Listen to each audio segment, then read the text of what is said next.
Okay. And then throughout the interview, just because of background noise, I'll probably mute once in a while, but Okay.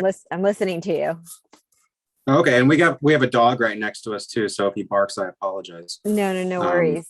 Okay, so I'll okay. start here. You talk about having a dog next to you. Where are you? What's the situation like for you right now? So we are at a hotel in Warsaw right now. And let me show you the little dog. Where is he? Did you get him?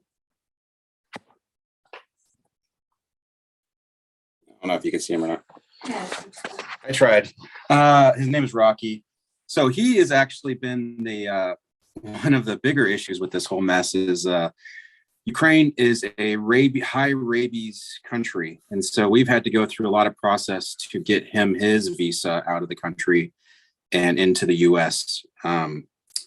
So that problem, not a problem, but that system it was pretty hard. There's only one veterinarian in all of Ukraine who is able to do EU certificates, and so I'm sorry to say this, but we had to bribe them to give it to us because of the invasion. So they were pretty much full. And then we had to get through the CDC in the US. We had to get approval to bring him in. So we have a month to get him there until his visa expires. Oh my goodness. And, yeah. But this is important for you. This is your fur baby, it sounds like. It's my wife's. So he's a cool little guy. I have dog treats right next to me. That's why he's just sitting here just looking at me. But then we tried to leave by plane out of Ukraine, and the airlines wouldn't let him on because it was evacuation protocol. So that means we had to leave by 4 different trains to get out and over the land, which was another big old problem. So it's I'm not going to leave without my wife or without my dog. And it just added another set of hurdles to go through having a dog. Okay. Give me 1 second here. I'm going to split our screen. Okay. Now I'm going to start this. Can you do me a favor? Can you tilt your screen down just a tad bit to see what that looks like? Yeah. Okay, perfect. Okay. Okay. So we'll start from here. So Brian, tell me a little bit about yourself, how you ended up in the Ukraine. You're actually from the Monterey Peninsula. Yeah. So I'm from Carmel Valley, basically. And I've been going to Ukraine for the last few years for different things, but I had a friend who invited me out a while ago. And the first day there, visiting him, I met Irina, my wife now. But from the first day, it was love at first sight. And we got married in August and have been going from there. So that's why I'm in Ukraine. I'm not in Ukraine because I wanted to be here forever. We applied for her visa to the U.S. about 6 months ago. So our goal was never to stay in Ukraine, even though she's a dentist and had a great job there and everything. But the Monterey Peninsula, as everybody who's listening to this right now or watching this is, the nicest place in the world in my mind. So that was the ultimate goal, was to just come back. To come home. Yeah, exactly. So tell me about your journey trying to come home now. That was difficult. So as I told you a little while ago, the dog situation was difficult. Poland has now opened it up to dogs without that documentation, but that means that if you don't get that documentation, you can't take your dog to another country, which would, stick us in Poland, which we don't want to be either. So a lot of people have that issue. And then we've had the issue with Irina's visa. We applied about 6 months ago now, and they didn't open it until 4 days ago. So there wasn't even a number assigned to it to be able to complain because they never opened it per their tracking system. And so I called everybody at the night of the invasion started. I was on the phone with the US Embassy saying, you guys, please give us something, give us a visa, give us something. Like I've paid all the fees. I've done everything. It's been 6 months. And they said, we're sorry. It's it never got to our embassy. So we have nothing, we can't do anything about it. I hope you guys stay safe. And then they hung up on me. So it's been a wild ride. And then I had a Congressman Mike Garcia out of Southern California. he heard about this and personally got my number and texted me of when to leave and what routes to leave on that wouldn't encounter Russian resistance, which was nice of them. I think he's on some kind of intel committee or something. I didn't ask questions. When someone in the government tells you how to get to safety, you just follow it. So Follow through. we're thankful for him. Yeah. Well, exactly. good. I'm glad to hear you're in a safe place right now. But yeah, tell me, is it as bad as the headlines we're saying here? If you guys saw the videos and the pictures and the sites that I've seen, it's worse. So anybody who posts the real pictures of thousands of burnt bodies on Facebook or Instagram or the news, you automatically get your account banned. That's how graphic they are and horrible they are. And Ukrainians don't really use Facebook or Instagram or social media. They use Telegram. So if you're on the right Telegram channels, you will get uncensored news and the videos of, I'm sorry if whoever's hearing this right now, but yesterday we saw a car got hit by a bomb, and in the back seat there was just children's skeletons that were burnt, and people that are burnt so bad that their skin has fallen off, and bombs hitting residential buildings, and we saw one lady with her leg blown off, and they don't have any tourniquets there because they're just not. No one expects this. And so they just put napkins on her leg, and there was a video of her just dying in the street with napkins over her legs that got cut off by an incoming missile. And this is just 1,000th of the amount of tragedies that are happening. So it's actually more horrible than what the American news media puts out there, because, there's children that watch the news, and there's people that just can't handle it.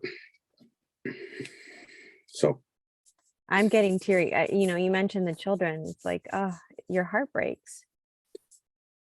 Yeah, it's and so we're in a hotel right now, and every hotel is basically 100% occupancy. Ukraine's not letting the men age 18 to 40 leave, and so all the families have to come over with just the women and the children. And so what you'll see in all these hotels, in all the elevators and all the lobbies and at breakfast buffets, is just tables full of women and children that they look Ukrainian. You could tell Ukrainian once you live there for a while. And there's no men under 50 in sight. So where they're at, where their family is, which makes it even more heartbreaking. And most of these people, they had to leave their animals too, because you can't just, if you have a German Shepherd or something, you can't just put a German Shepherd on a train where there's not enough seats for even people. So what's the message? So what's the message not only to people watching this, but what's your message to the world right now surrounding Ukraine? I've thought about that quite a bit. I don't want to get political on this because it's not, these people are suffering and it's not needed. But America has destroyed enough countries. I think it's time for it to save one, would be a good message. And I don't know how, I'm not a politician, but once Russia's done with Ukraine, where do you think they're going to next? It's they're tyrants with nuclear weapons. And they have no regard for life. Even their own citizens, they don't care if they get killed. So they don't care about other people getting killed. They don't care about the horrible crimes that they're doing and the torment that they're committing. They just don't. And Americans don't realize that, because we all think very happily. In America, we have a very happy life. The grocery stores are full. We have dog parks, we have amusement parks. Our politicians are all pretty good, no matter if they're Republican or Democrat. Like, nobody's out there killing people, or mostly. But in Russia, there's politicians that are getting executed. There is no legal system. There is no choice. Protest. There's no voice. If you protest, you go to jail, and you may not come out of jail. And people disappear there. So people in America don't realize how good we have it. No matter what side of the aisle you are on. I don't care if you're a Democrat and you think Republicans suck, or you Republican you think Democrats suck. All of them are pretty good compared to the alternative. And Russia is the alternative, where they're just horrible, horrible, horrible regime. And I think they get away with a lot of things because they still are like a Christian society, I guess. And so they don't get labeled the same way as, let's say, Saddam Hussein got labeled, or, Gotcha. Other terrible regimes in the world, because, of their cultural background, which is similar to a lot of European backgrounds. Well, just now, I don't know how, but there was a thread of communication. And I think I contacted a buddy of yours in the Ukraine. And one of the things he mentioned to me is he said, "Oh yeah, Brian, he's buying helmets and stuff and bringing it to Yeah, us at the yeah, border." Tell me about those yeah. efforts. So me and another friend of mine, the guy who I originally came to Ukraine with to visit, he's doing it out of Hungary and I'm doing it out of Poland, and we're spending our own money. Some family has given us money and some friends, but we are going everywhere we can. I tried to buy ammo and they're all out. I've bought body armor. He's buying tons of body armor, baby food, diapers. You wouldn't think, I'm not a woman, but you wouldn't think tampons would be a problem to get. But in a war zone, you can't even get that. So all those things that we're stocking up in cars, and he's doing a van out of Hungary, and then we're buying stuff here in Warsaw and sending it to the border with Ukrainians. And we have organizations on the other side, other Ukrainians on their side, that they call it a green corridor, and they're able to take the products without, basically you hand it off to someone at the border, and you don't have to do any customs work right now. They kind of stopped the whole customs things. And so we're able to send anything over the border if we can get it to the border. And then they distribute it where is needed throughout Ukraine, which right now, medicine, tourniquets, gauze, they've run out of gauze and bandages, which, you never even think that they would run out of something like that. They're running out of baby formula, diapers. They have no body armor left. They're running out of bullets. They're running out of everything. Luckily, Russia's running out of missiles and ammunition too, but it's just a horrible situation all around. Is there, thankfully a lot of people here on the peninsula, we are blessed enough to be able to help. Is there any organization that you've been in contact with where we can connect, or anything you'd like to ask, people here back from your home to help you with your effort here? There's so many great organizations out there. I actually have, and my friend, we have too much money. There's not enough products to buy here to bring over the border. So at this point, money won't really help. Give it to the Red Cross if you can, or give to the World Central Kitchen by Jose Andres. He's cooking food on the border.